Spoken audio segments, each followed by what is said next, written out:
राधे राधे दोस्तों, कैसे हैं आप सभी। उम्मीद है अच्छे ही होंगे, मैं भी अच्छी हूँ। तो आज मैं फिर आपके लिए एक एकदम नई recipe, unique recipe, healthy recipe लेके आई हूँ। एक नहीं दो।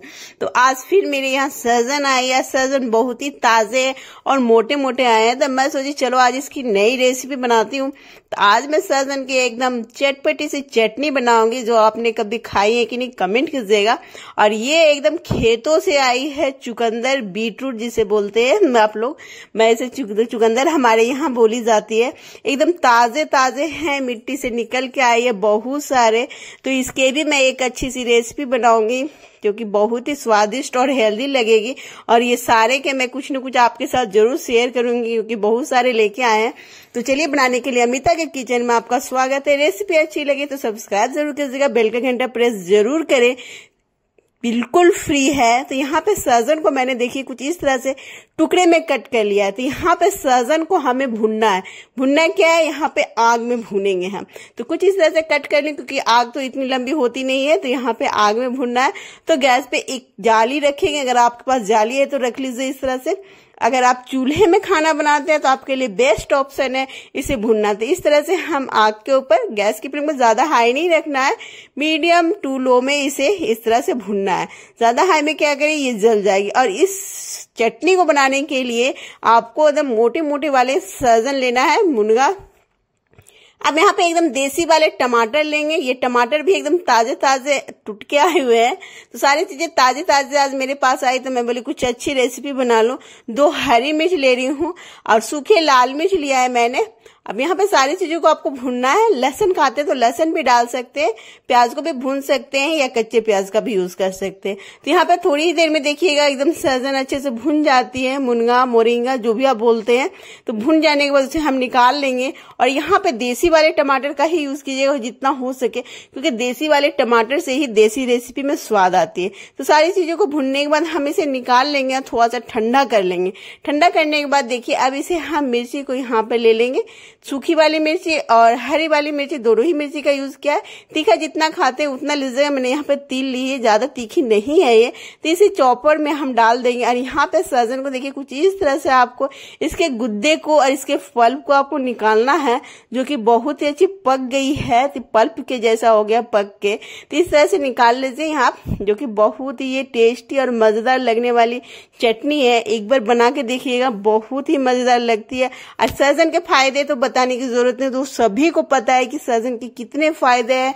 सहजन के पत्ते के, सहजन के फली के बहुत ही फायदे हैं। तो इस तरह से सारे सहजन के हम गुद्दे को, बीज वाले हिस्से को, पल्प को निकाल लेंगे हम, और काले वाले को हटा लेंगे।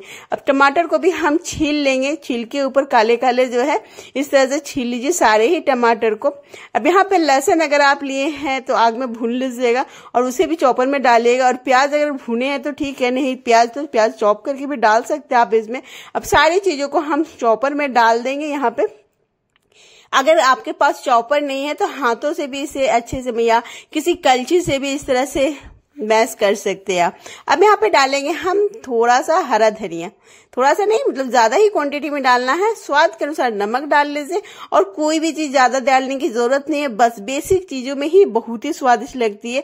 बस ये एकदम हेल्दी है और टेस्टी भी, और कुछ ही सामान में बनती है, बहुत ही स्वादिष्ट लगती है। अब इसे हम चॉप कर लेंगे अच्छी तरीके से। तो बहुत ही जल्दी चॉप हो जाती है। इस तरह से देखिए करना है आपको, थोड़ी देर में ही अच्छे से मिक्स हो जाती है।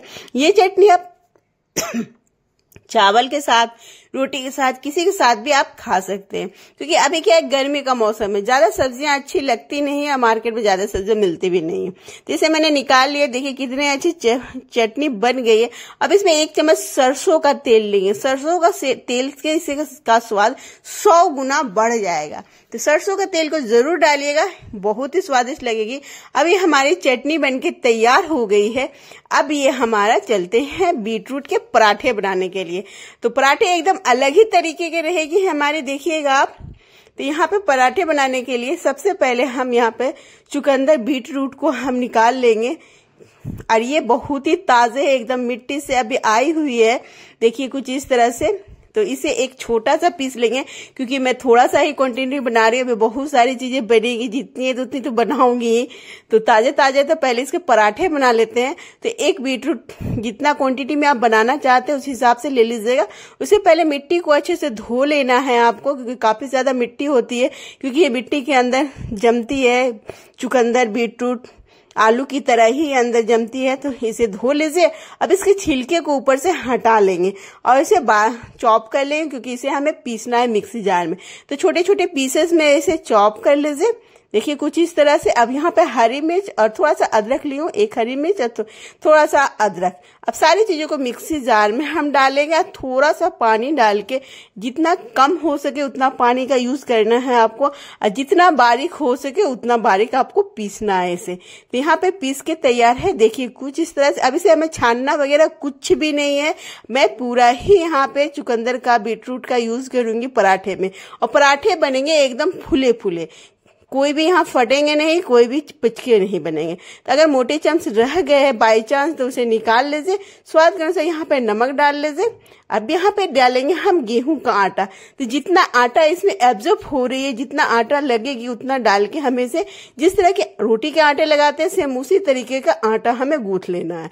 तो ये गूंथ गई है। अब यहाँ पे थोड़ा सा हम घी डाल के इसे अच्छे से मसल लेंगे और इसे 10 मिनट के लिए रेस्ट के लिए रख देंगे। अगर आपके पास टाइम है तो रखिएगा, नहीं तो बगैर रेस्ट के भी बहुत ही अच्छे बन जाएंगे। तो मेरे पास टाइम थे तो मैंने इसे 10 मिनट के लिए रेस्ट के लिए रख दिया है। और 10 मिनट के बाद अब इसे अच्छे से मसल लीजिए, ताकि आटा अच्छे से सॉफ्ट हो जाए, पराठे एकदम फूले फूले से हमारे बने। तो अच्छे से मसल के इसे एक लोई बना लेते हैं। तो आज मैं यहाँ पे पराठे अपनी मम्मी के डिजाइन के बना रही हूँ, जो कि मेरी मम्मी बनाती है, बहुत ही स्वादिष्ट लगती है, एकदम फूले फूले।